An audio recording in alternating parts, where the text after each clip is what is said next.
Welcome in, everybody. RFK Refugees Podcast. Ted here. Jon is also here. We're both back in one room. We're both back here to cover DC United. We each manned a show. We each took a nice little well-earned vacation.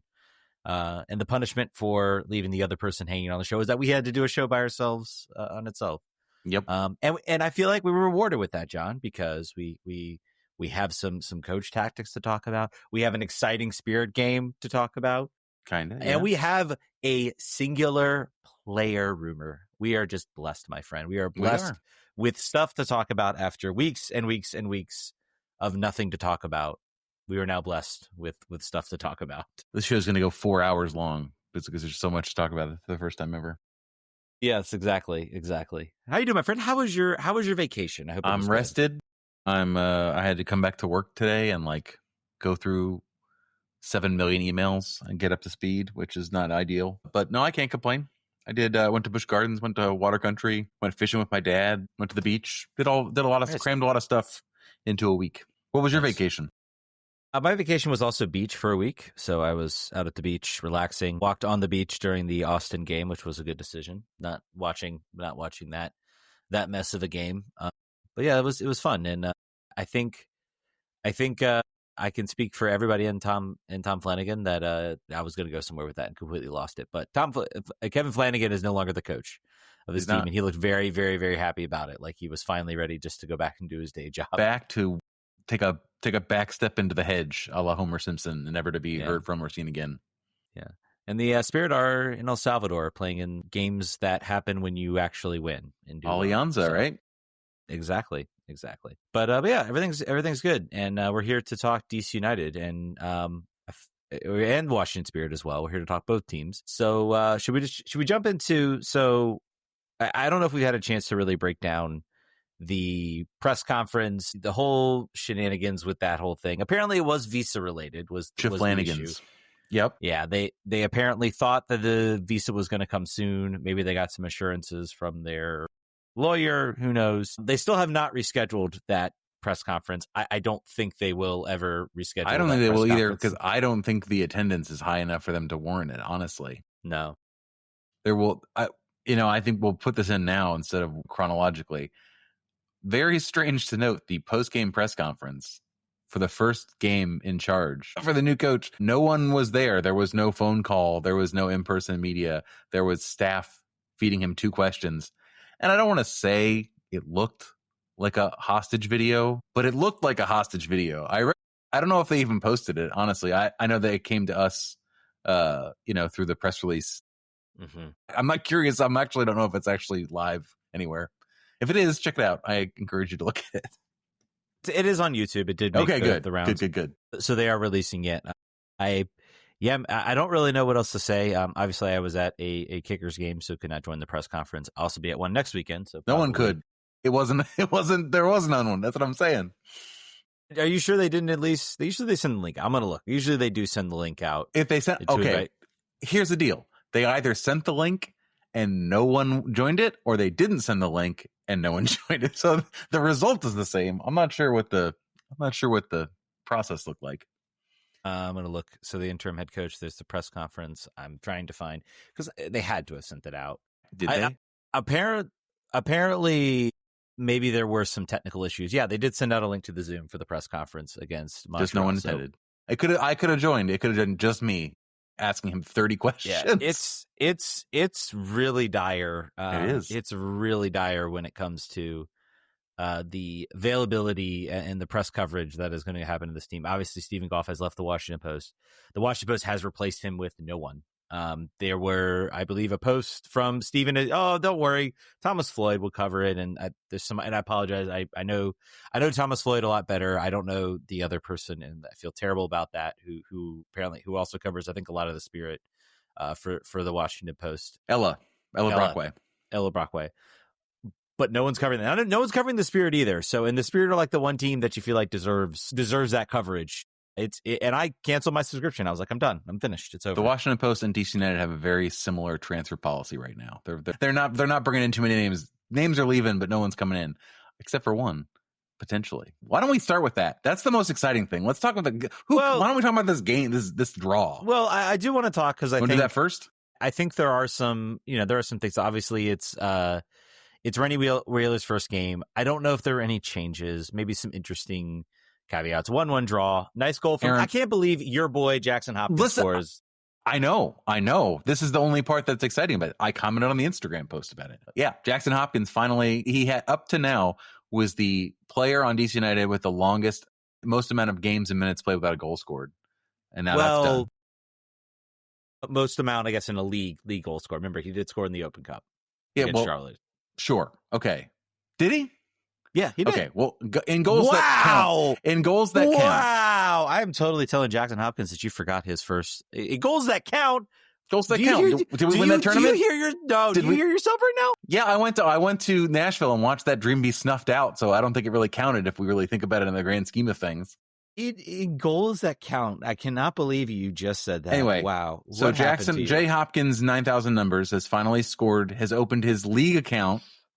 the one that you can find on MLSsoccer.com. So that was exciting. It was a great goal. It took some doing. It wasn't sort of a tap in. He definitely had I think it was, you could see him like he has never been a guy afraid to shoot. If you look at like his shots per minute, like they're high for the position he played on the field. But I think Wheeler is looking at moving him further forward.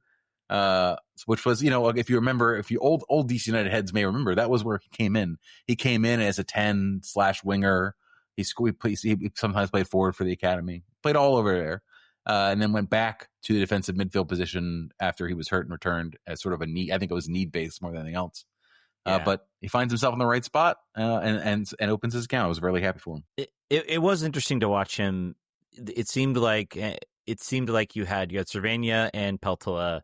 Who Peltola I also thought actually had a pretty good game in sort of that center midfield. It was very, very noticeable. I think I am off I think we've given enough chances to Borisy now. I am officially like removing myself from that train. Because as soon as he came in for Jackson Hopkins, like everything just seemed to like dissolve as far as any sort of coherent attacking structure for this team.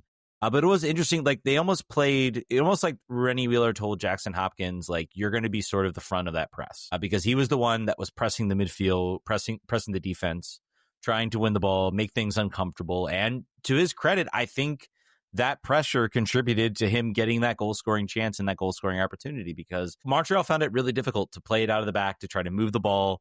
DC was doing a very good job of sort of clamping down. The quality sort of to capitalize on that isn't really there at this point. But it was interesting to see kind of, I think we all kind of came in, how is Rennie Wheeler going to play this team? Maybe he will transition them more into a boring defensive team. I think that's what a lot of people have said, but have said that's how he kind of likes to play. Maybe it's just like, well, this team is used to pressing a little bit. Don't really have time to really make any changes. So we're just going to, try some different things, try some smaller revelations instead of like a big turnaround. But it's hilarious that the drama to get him in the door gave him no week preparations on the road to Montreal and then Inter Miami as the next game. Like that unfortunate timing for him to start. But he got a point on the road that I think probably you or I was not predicting, even though Montreal is real bad also. I don't think that was point on the road was in my book. Nope. I wouldn't say either. Other things, I guess, and we did get a question that came in about this. I wanted to go. We got some question. I'm sorry. Looking for it. We did actually get a question related to this, and does Rene's visa impact being on the same page with Allie for acquisitions during this window? No, that was one I wanted to wait for, but fine. Well, I thought it was that one. Then I'm not reading that one. It didn't happen. Well, we'll read it in a little bit. There was a question. I really want to find it now because I want to see it. But then we got the Clark rumor, and that kind of took away of that. But basically, the question revolved around: was there anything you saw from Rennie Wheeler's account? I guess you could say that. DC Ulysses says anything from the new coach's first game that gives you hope. Is that it? Okay. Yeah, that's it. I like. It didn't work out, but I like him putting Aaron Herrera further up the field. I like shaking that bottle up a little bit and trying to see what works. I think giving a vote of confidence for Jackson Hopkins to do the same. I think he seems like a player who is less concerned about positionality and then getting players who are most dangerous and most talented closer to goal and closer to chance creation spots. So, I mean, that's basic, but I think that based on the amount of time he had to work with the team, which was none, basically, and based on the time he's had to build a roster, which is, again, none. Although I'm pretty sure that work visa or no, he's been in contact and understanding for quite some time about the players he wants. So that, I don't buy that for a minute. I think if they don't sign but one player this window, that was desired, because they have been hunting this man for months. They've been in conversations for months. So Ian will have known what he wanted for a while and should have been shopping if that was what he wanted. Yeah, no, I think there had to have been at least some conversations, even if it's, I don't know, I usually like this type of player in the interview, or this type of player, or there's a stack of players that they are considering, or that they are trying to look at. I agree with you about, playing. I like seeing Jackson Hopkins sort of playing in a more advanced role. That was a really good thing. Also got to give credit to Lucas McNaughton stepping into this game and playing. I thought he did a pretty good job of very much locking down. I think it was Prince Owusu. Didn't really give him many opportunities. They did a really good job. If you look at the stats, you could see where the passes in the final third were all kind of out to the side. It really was difficult, unless sans a really bad giveaway from Cervania, who also helped win the goal for Jackson Hopkins. But that they did a good job of kind of like locking things down and really not giving Montreal too many chances in the first half. Second half was a little rougher. I think you saw some changes in the midfield, some changes around the attack that kind of made it that made it a little more difficult. And also Christian Benteke nearly heading the ball into his own net, forced a great save from Luis Barraza on that front. And Barraza, I thought, again, had a solid game. He continues to be just a solid goalkeeper out there. Yeah, it's wild though. Like when you look at the goals conceded number, like even I think Brandon Cartwright had another one of his many, many awesome statistical posts comparing how many goals he has let in compared to other DC United goaltenders, and it's not flattering, but it's just like last year with Bono, and saying like, if the defense is dog ass, like it's so hard to evaluate goalkeeper. He has made a number of saves. I don't know the stats in front of me, sort of his expected goals prevented, but he's to my the lion eyes, I feel like he's made a bunch of saves that were full stretch that would have gone in the net otherwise. So, but it's really hard to say, would you want him back next year? I don't know. I don't think so, but maybe. I don't know. Yeah. I don't know. If you think, and we talked about, we really didn't talk about, I don't think we were here to really discuss Kim Jung-hong, obviously playing against New England in the last game, getting a start, getting an opportunity. That boy looks cooked, just completely and utterly cooked right now. He is a young goalkeeper. I think he will be here next year. I don't see any indication, unless he is just truly miserable, which might be the case. He might want to just go back to South Korea, and you might get a pretty, maybe not the exact hefty fee you paid for, but you might get a pretty decent fee from a team in Korea to send him back there. But I think you maybe see a new coach. Maybe you'll see him come back. I think that is going to be, it's definitely been a wake up call as far as MLS. Maybe the offseason can kind of, refresh him a little bit, give him, some added focus, a chance to like really settle in to DC, which is difficult right now. And you should go on loan in the offseason. He should go find a league that's in. He needs minutes. He could go play somewhere. If he like in our off season is like 2 months. It's like November, December, basically. Maybe some of January, most of January. Yeah, it's tough. It's tough. I don't know. I don't really know. It seems like confidence is so important for a goalkeeper, and it's just, you could not imagine a new coach coming in here having the rest of the season to avoid the wooden spoon. Essentially, that is the mission. That is, should he choose to accept it, is don't finish last. You can't imagine him going into a new season and be like, you know what? Let's do this. Let's try this again. I have confidence in myself to develop goalkeepers. We're going to start with you. You have the job. Good luck. Here's all of our confidence is behind you. I can't see it. I think you gotta like you said, even if you are getting basically what is the plastic bottle recycling fee back for sending him back, that's what you got to do. Probably. I just can't imagine starting the season off with him. And he needs a vote of confidence, and he needs to play. So it does nothing for him to stay on the bench here. It does nothing for us to have a goalkeeper that you don't trust, and I hope he figures it out. You could throw him out here the rest of the season, since this season the only thing to win is to not be the worst, which I don't really care about anymore. But I don't think he's gonna do that either. I think there is a chance you see him play and start maybe one more game. I could see maybe him being rolled out. What's our friendly? Who's our friendly again? Club America, right? Yes, Club America. There you go. He'll play that one. See, probably. and get 9 dropped on his head. Timothy says, still no new signings. Well, Timothy, what if we told you? What if we told you that there is an actual signing coming through? We said it in the beginning of the show. You probably missed it. But yes, there is apparently is agreed in principle, according to Tom Bogart, between DC United and Montreal, who they just played, for Caden Clark.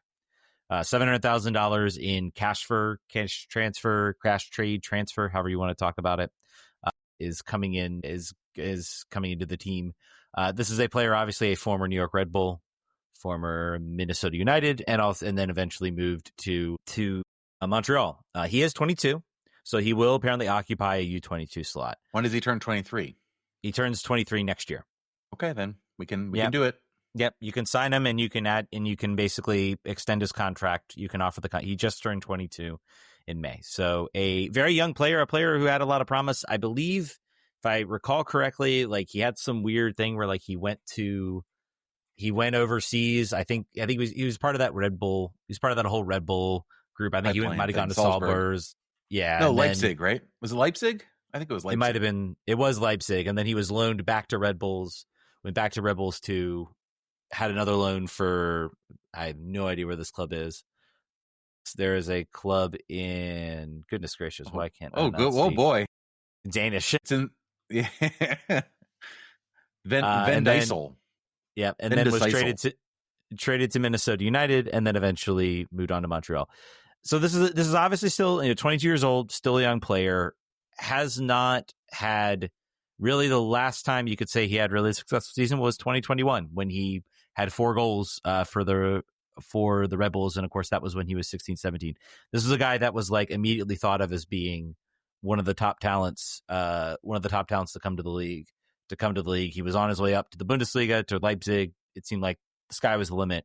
And then unfortunately just kind of never really happened for him. He really kind of struggled at Red Bulls, didn't really live up to the promise, moved on obviously to Minnesota, and again kind of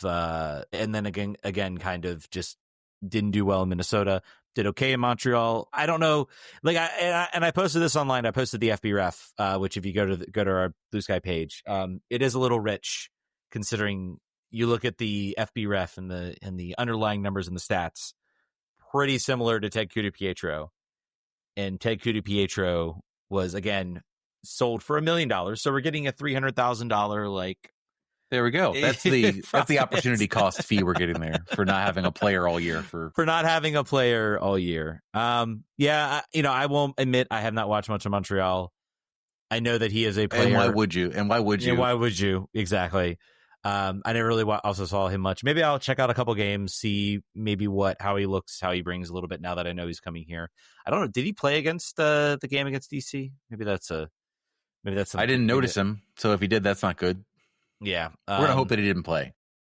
I think I will state, I like from a pure perspective of what should we, the U22 slot, I think is the biggest. He did play. He did 74 play. minutes. 74 minutes. Yikes. He started. And honestly, maybe that was a trial and Rennie was like, hey, he looks good. We should bring him in. I love how he looks against us. Sorry, go ahead. But yeah, I mean, this is still a player. I think this player was also making some national team appearances, I believe I saw. Once upon a time. Yeah, so it's a young talent, clearly a guy who has struggled. Apparently, according to, I believe I saw one of the sources in Montreal, that apparently he was offered $100,000 as sort of to resign. And he was like, I'm on $375,000, so you're asking me to take $200,000 pay cut. You can get out of here. I'll go somewhere else. No, absolutely not. And so... and the team also, I think, is maxed out, I think, on their U22 slots, or maybe they're planning on bringing in a DP. I'll have to go look at their roster profile. But, they apparently couldn't use him as a U22 slot, and we could. So I like the idea of him being a U22. I think that lowers his cap hit. He's not an international. He's not going to take out an international slot. I would rather us go out and maybe sign this type of profile player in that U22 slot than rolling the dice on some international player where it's literally you'll get Gabriel Pirani. I would take maybe a Caden Clark who has been successful in this league, is a huge talent, comfortable in this league, can come right in, and rather than trying to roll the dice on a sort of unproven talent in the lower South American divisions. Again, they've talked a lot about this sort of U22, and the problem with it is, yes, you can spend unlimited amounts of money to buy a player, but even that sort of has a limit then when you get to the contract negotiation. If you're spending $20 million on a player, you're not going to get him for $500,000 a year. He's going to want $1 million or $1.5 million a year.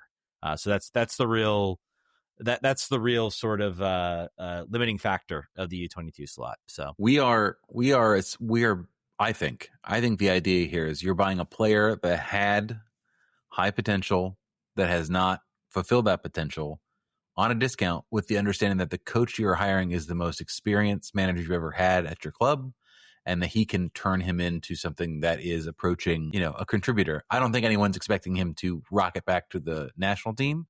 I don't think anyone's expecting him necessarily, even at this $700,000 cash transfer. I don't think they're necessarily, that's, a little bit, that's $300,000 more than we paid in GAM for Kojima, who, so I'm just put this in the right context about expectations about what this player is going to be. The struggle is that this player is maybe all we're going to get this window. So there's going to be a heaped, it's going to be like, why aren't you Christian Benteke? Like, why are we not able to put our hopes upon you? He either will work or won't work. I don't think that we're going to be crashed out either way, however this transfer goes. It's a good move, and from the reasons that you explained about how he fits into the roster breakdown, the fact that he doesn't take the international spot, the fact that we didn't have to use up any other actual salary assets. We use money, real dollars, which only comes out of somebody else's pocket. It doesn't affect the salary cap for next year or any mechanism for acquiring players over budget. So I don't think you can be really mad. The only thing you'd be mad about is that this is it, or this is likely it. That's reasonably to be mad about that. You can be mad about the fact that this team basically, sold a player in Ted Kudu-Pietro who was a fan favorite, who was loved by this team, who honestly was on a bigger upside than Caden Clark is right now. He's on the up path, and then Caden is clearly on the down arc. Yeah, and sold him out, and then got, that was a player profile you felt like was missing from this team, because, Ted Kudu-Pietro wasn't an elite chance creator, but he was certainly a better chance creator, and we saw that in some of his games. And then, then bringing in Caden Clark. I can see some people in the chat and people thinking that we're rose-colored glasses on this team. This season has been an absolute friggin' waste. This has been a waste of a year. This has been a year where literally nothing has been gained. I don't think we've gotten a good assessment of some of the players that we brought in. The one positive signing you could say maybe is Joao Peglo, but he's been hurt. He's hurt right now, and we don't really have any details on when he'll be back. And he typically is. Yeah. And, you look at the defensive signings, haven't been enough. Nothing about what this team has done has been enough. They are not going to walk out of here with a designated player, which is what I said is, and that is a failure. I'm relieved a little bit that at least there's something else to look at. Caden Clark's first game will be a moment to at least see. It's something, guys. It's something. It's something new to evaluate this team, because for weeks upon end, it's been the same. Even this game was a little bit of the same.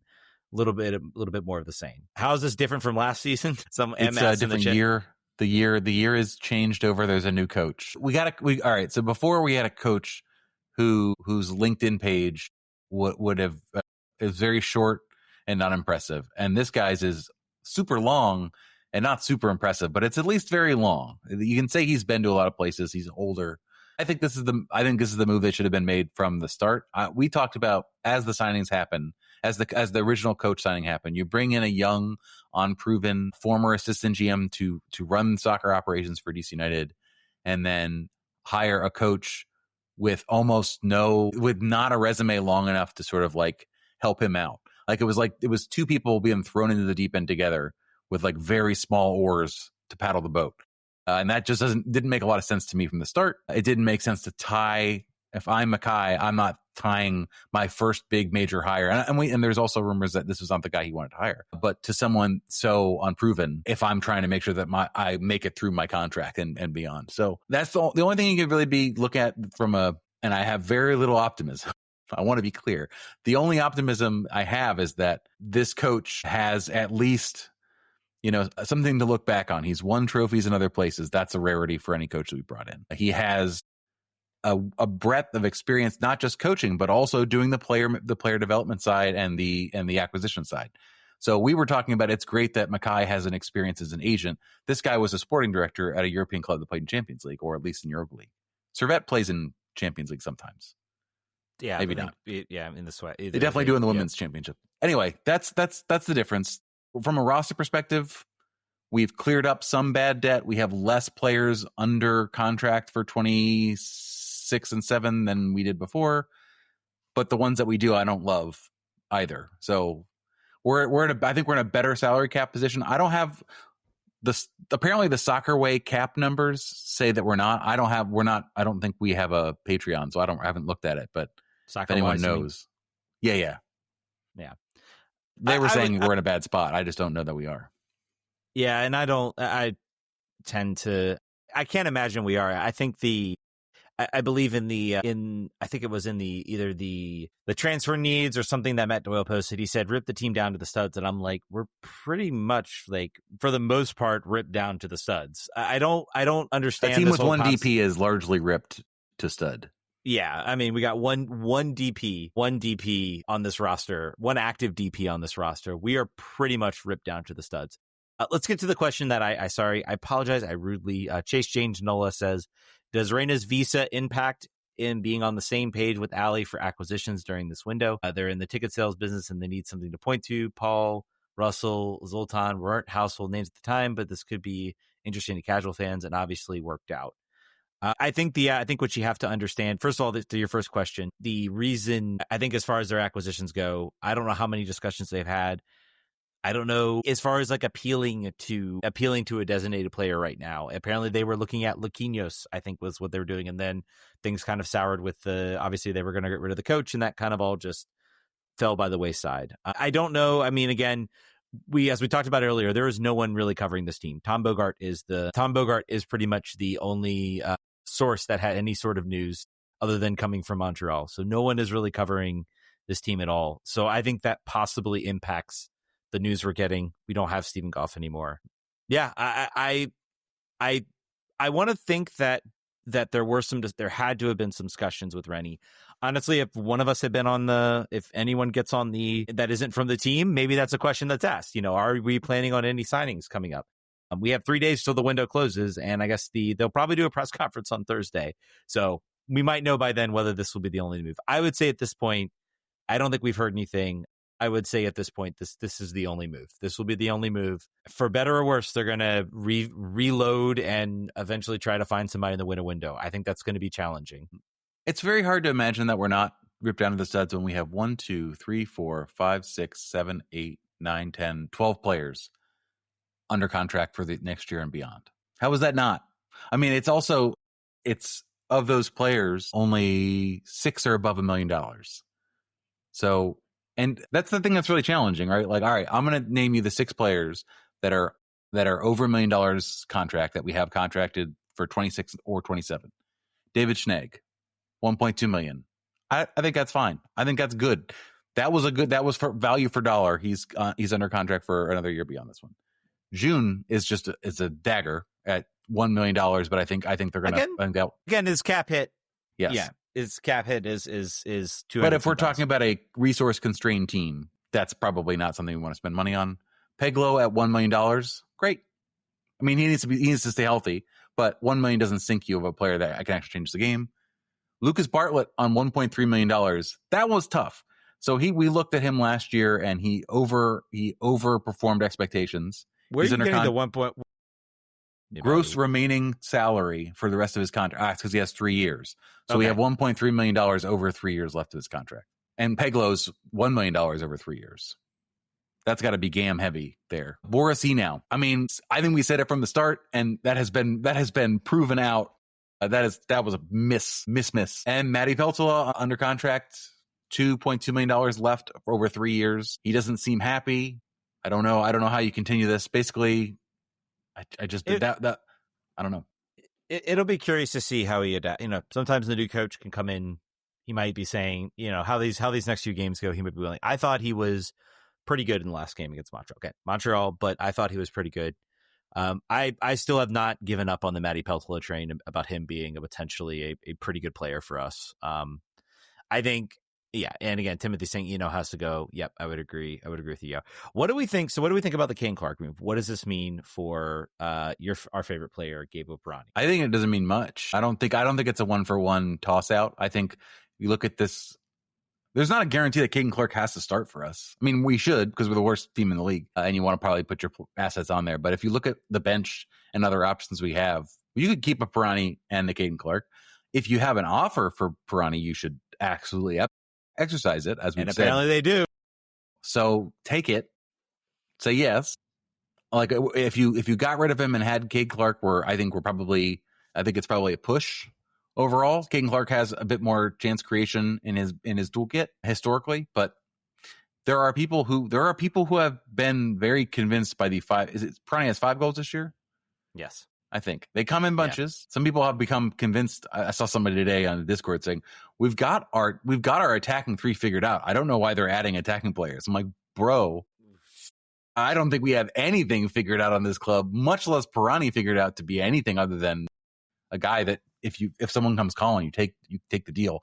I think the same for Peltola, but I understand you having a different opinion. But I think this does nothing and doesn't change anything for Pirani. Timmy said if Peltola wants to go, they should let him go. Maybe I would agree with that at this point. But I will tell you, man, I have posted this. You remember how much FB Ref just hated Gabriel Pirani. His number one comparison right now is Diego Luna. I just want to say, his gag shot.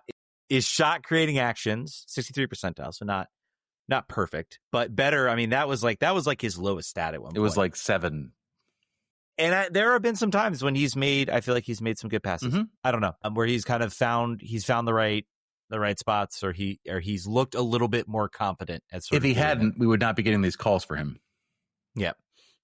And I think that's what's maybe elevated his game a little bit. I don't think. Guess who the other comparison player is, by the way. I want you to guess. For who? For Pirani? He's a Brazilian. Is a comparison for a Brazilian listed here. In MLS? He plays at Vasco da Gama right now. Is it Neymar? Does Neymar play for Vasco da Gama? No. It's Felipe. That's just funny to see. And Albert Rusnak also on this list of comparison players. Just to unbelieve, really numbers. Emil Forsberg is on this list. I am starting. What a weird list. This list is this. On the list of similar players. Oh man, that is quite interesting. I don't know what to make of that. I really, really don't. But Nicholas says about Peltola, my 5-year-old and I met Peltola at the friendly. He told me that my son would start playing on a team this month. Peltola said, "Good, you can save us in a few years." Nice. That's cool.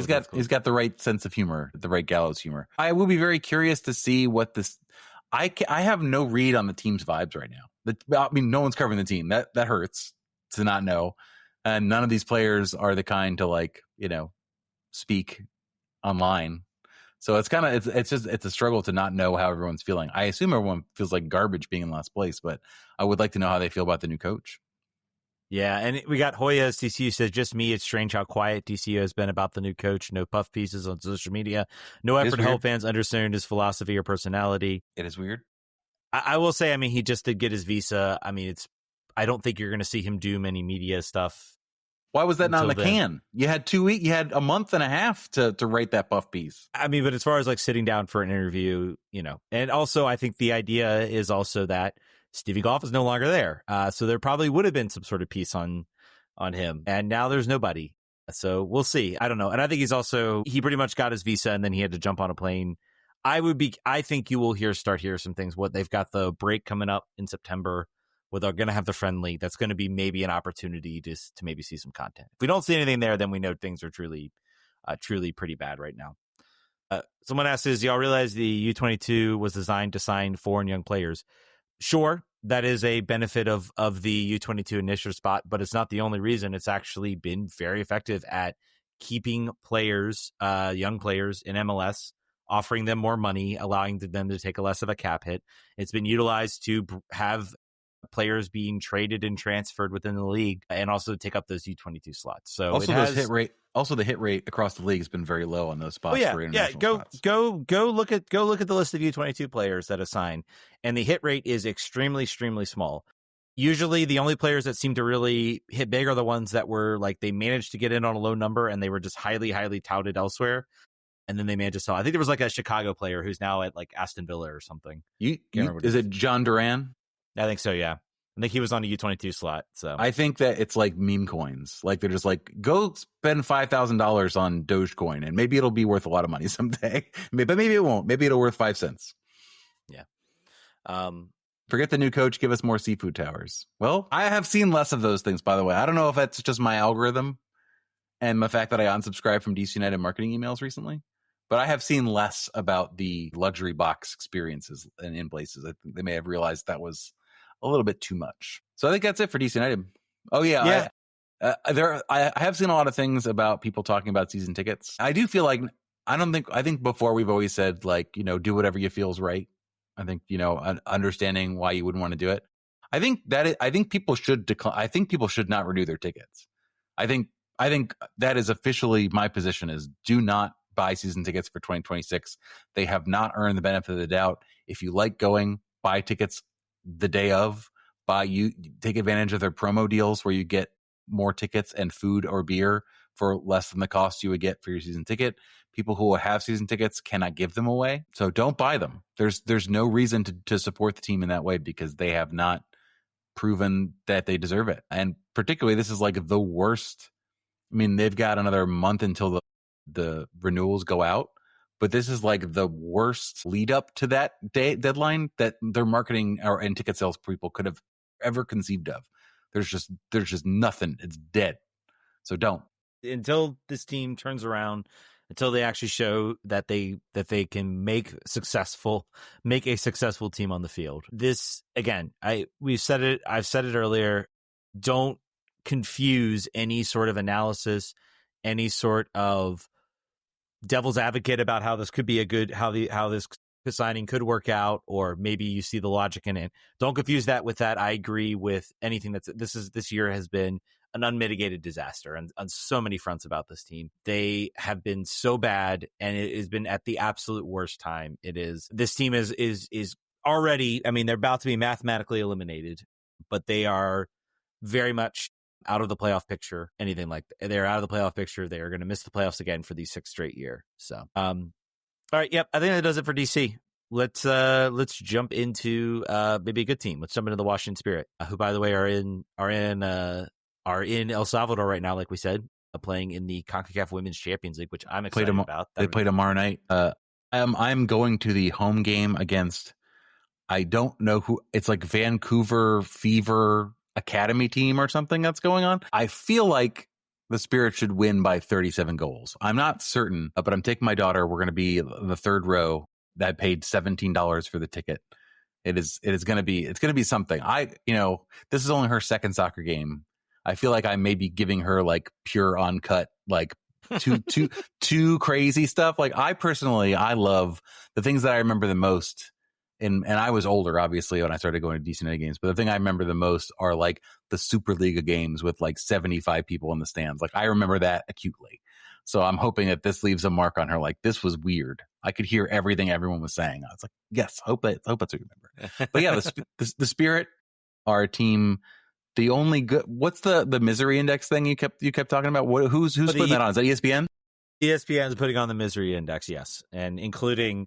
And granted, I think the Capitals are a little overrated on that misery index. I don't know. Maybe I'm somebody who just the playoff.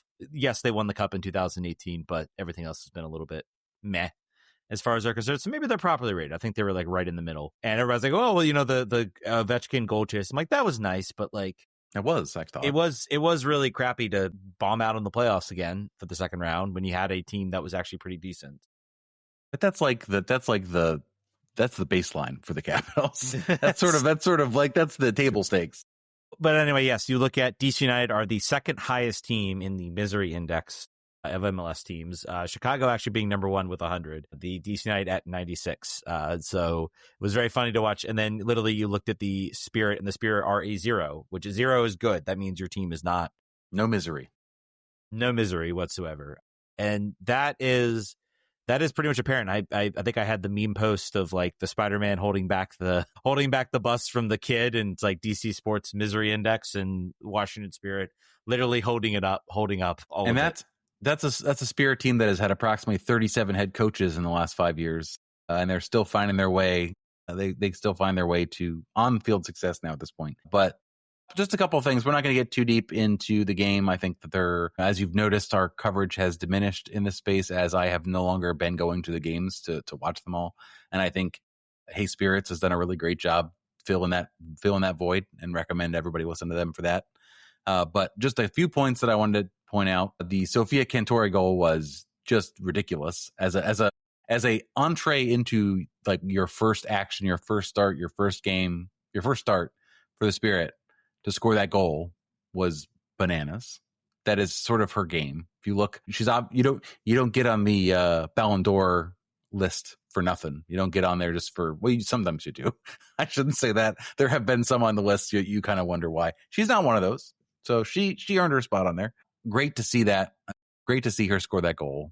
I think Spirit fans have been wondering, like, there's a lot of new players coming in on the attacking side. Ashley Hatch obviously out having a baby. Lazar, obviously, I don't think ever playing again, at least not for the Spirit. Seems like never coming back. Gift Monday has been a revelation scoring. I think this is her. I think she's got 5 or 6 goals already this season in a very short amount of time. But this was a really great acquisition. Doesn't have a lot of speed. Saw her on the wing get sort of. I think her and Kate Wiesner were sort of overlapping. Kate's a little bit faster. Cantore does not appear to be a speed merchant. But that I think that's the fact that she took that shot and scored it in that way, I think says a lot about her confidence and ability. So Spirit fans got lucky again. Not got lucky. Enjoy this, I guess I'd say. Yeah. And it's go ahead. I was just going to say, and then I have been talking about Rose, about Kouassi saying sort of like, this woman cannot finish. She can set up, she can dribble her way out of a phone booth, but she cannot finish, and it's driving me insane. And if she could finish 25% of her shots or 25% of her like 1 XG opportunities, she would be, an every game penciled in starter. Finally did it. She did all the stuff she normally did. She pushed the ball forward. She got past the defender, shouldered her way to the right. I will say that the goalkeeper she kind of guessed that the ball was going to go to the far upper 90, and if she had maybe stayed a little bit sooner, she would have been able to get more of a hand on it, and she had to reach back for it. But you got to give her credit for the goal, okay, for saving the game in stoppage time. After, I would say the game was being officiated in a way driving Spirit fans insane, and I don't think Ted got a chance to dig into the second half enough to like. But there were a lot of yellow cards. There were lots of sort of stoppages of play where the squadron were just going insane. I mean, great to get that point. I think to steal it. The Spirit are the antithesis of United in the fact that when it's late, you're thinking they're going to pull this out. You're thinking more likely than not they're going to figure it out, figure out a way to do it. In DC United, there's just no hope at all. And if it happens, it's a miracle.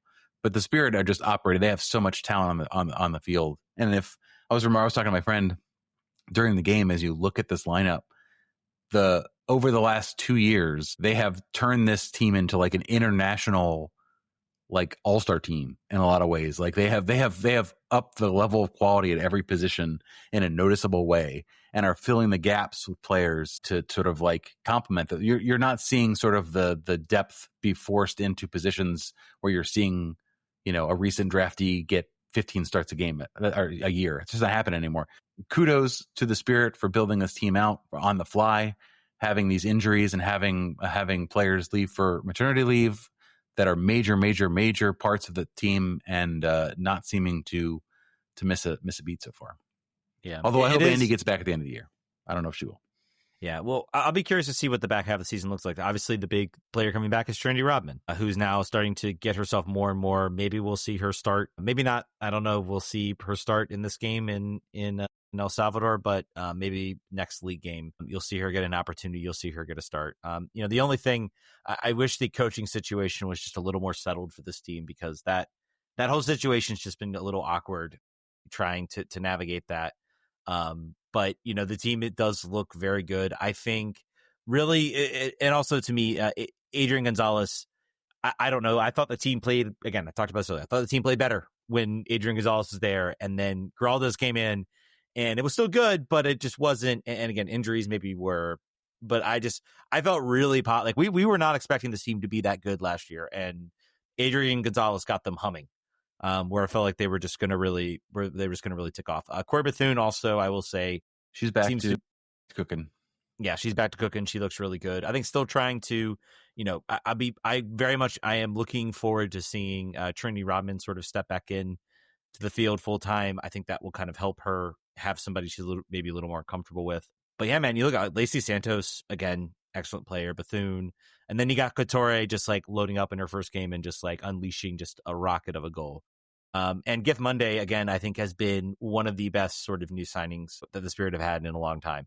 Just absolutely coming in, and you can see how much of a difference she makes out there in the field. So one of the more fun players to watch. And coming from not a really acclaimed background, still very, very young in her career, coming from like not a elite team out of Spain, kind of as opposed to Cantore, who's coming from Juventus. It's a different expectation set, and Gift Monday has exceeded, I think, whatever anyone's expectations they had for her. So also Paige Mateer makes her way back to the field for the first time this year. So congrats to her for coming back from a injury that I think took longer than anyone thought.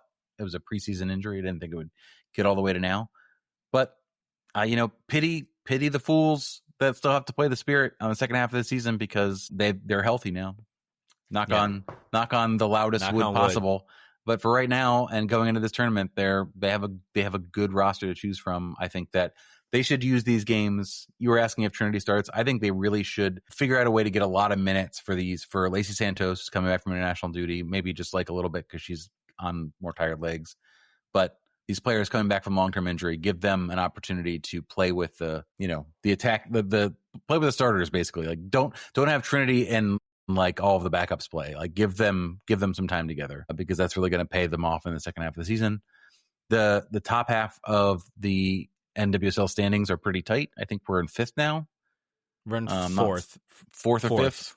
Okay. Yeah, we're in fourth right now. We have the Pride are again tied on points, but we're again a little less on better on goal differential for them. And I don't know if wins, or it probably wins and then goal differential. And then 1 point. San Diego Wave have 1 point on us as well.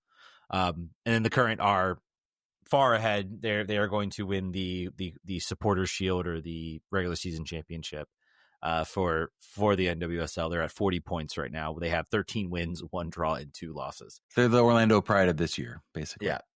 Yeah. So they're an extremely good team. But I don't know. I guess do you want to probably still try to target that number 2 seed again? Unfortunately, their away game, their games are favorable. I would say their last remaining league games: Bay FC, Chicago Stars, Seattle Reign, and then they play on the road against KC Current. That's probably the one. That's a loss.